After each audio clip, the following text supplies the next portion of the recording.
Cherokee Village loses another employee by Cindy Harris. In the midst of a budget shortfall, it was announced at the Cherokee Village City Council meeting August 18th that another employee, Terry Romans, has resigned his position to accept a new job in Fayetteville August 22nd. While this will help reduce the budget problems in the short term, it raises more questions for the future.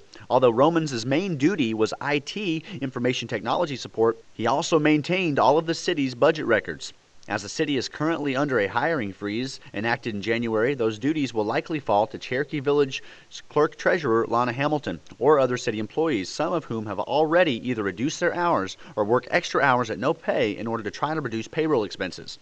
There will likely be another departure soon. Roman's wife also works at City Hall as the city court clerk and will be also leaving as soon as their house is sold, according to Vera Mae Newman, chair of the city's personnel committee. It has been suggested that volunteers may pitch in to cover the positions, but others expect that some of the work, such as that of the IT department, may need to be contracted out. In other personnel news, Robert McKnight has been named as the temporary foreman for the Street and Roads Department for a period of 6 months after the sudden death of David Crane, who was the head of the department.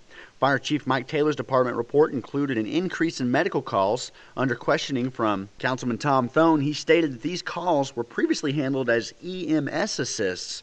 And he says when a 911 medical emergency call is received, he explained the dispatcher automatically calls the Spring River Ambulance Service and the Cherokee Village Fire Department, at which the Cherokee Village Fire Department dispenses 2 fire and rescue units to the scene to back up the Spring River Ambulance Service. When queried further on the necessity of this, Taylor explained that as the Spring River Ambulance Service is also making cutbacks, many of the members of the ambulance crew that are on standby have taken on additional employment, making it more difficult for them to get to the scene of an emergency quickly. Chief of Police Ricky Crook reported on the recent burglaries, stating that there have been at least 8 residential burglaries reported and solved. 1 person has been arrested and is in jail, with 3 others that have warrants waiting to be signed. 1 of the 3 with outstanding warrants, 1 has 5 outstanding charges, and the other 2 have 6 outstanding charges apiece. Councilwoman Vera Mae Newman commended Police Chief Ricky Crook for the outstanding job the Cherokee Village Police Department did in solving the recent burglaries and thefts in the surrounding area. When asked by Councilman Lynn Maxedon if he had looked into getting a hunter's camera installed at the animal control shelter, Ricky Crook said, "No, I haven't had time since we've been working with these burglaries and thefts for the last few weeks." Crook also pointed out later that even if there were 2 cameras installed, 1 for each entrance, the people would eventually find a way around them, perhaps even stealing or damaging the cameras themselves. Maxedon also asked if the Department of Natural Resources had been contacted about doing a head count on deer in Cherokee Village to determine whether the bow hunts have been effective. Chief Crook reported that they said the earliest this could be done would be February after the next bow season. As councilman of the Safety Committee, Councilman Ray Torbett announced that the volunteer firemen had purchased new breathing equipment for the Cherokee Village Fire Department out of their own funds at no cost to the city. Mayor Lloyd Heffley updated the council on the request to the Cherokee Village Waterworks to collect a franchise fee for the city. After the Waterworks Council advised they could not collect a franchise fee as they were not a public utility, Mayor Heffley spoke with Representative Linda Collins Smith, who then talked with the Arkansas Attorney General about the situation.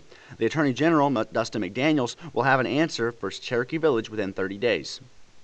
There was an emergency first, second, and third reading of an ordinance 2011 in regards to providing for the establishment of a flood damage prevention program for Cherokee Village. After some discussion, it was made clear that this ordinance is required by FEMA for all areas of Arkansas due to the changes in the recent flood maps. If the ordinance is not passed, it would affect the ability of flood insurance to be collected by homeowners, and it would affect the city's eligibility for future FEMA funds. Charlie DeLoach, Cherokee Village Building Inspector, asked for the council to approve a $1.99 and 9/10 a gallon for propane. If approved within a week, the city would be guaranteed this price for up to 8,000 gallons, which was approved unanimously after discussion.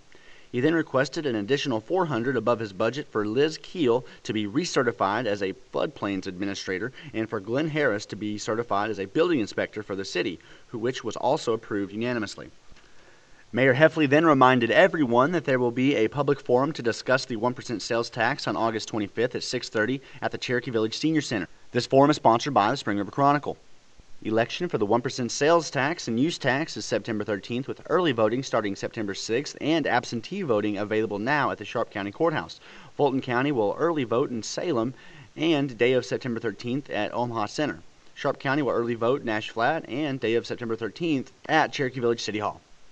Thanks for listening to Spring River Chronicle. Be sure to scan the subscription code on the front page, where you can use your credit card to make sure you get the Chronicle in your mailbox every week. And check us out online at myspringriver.com.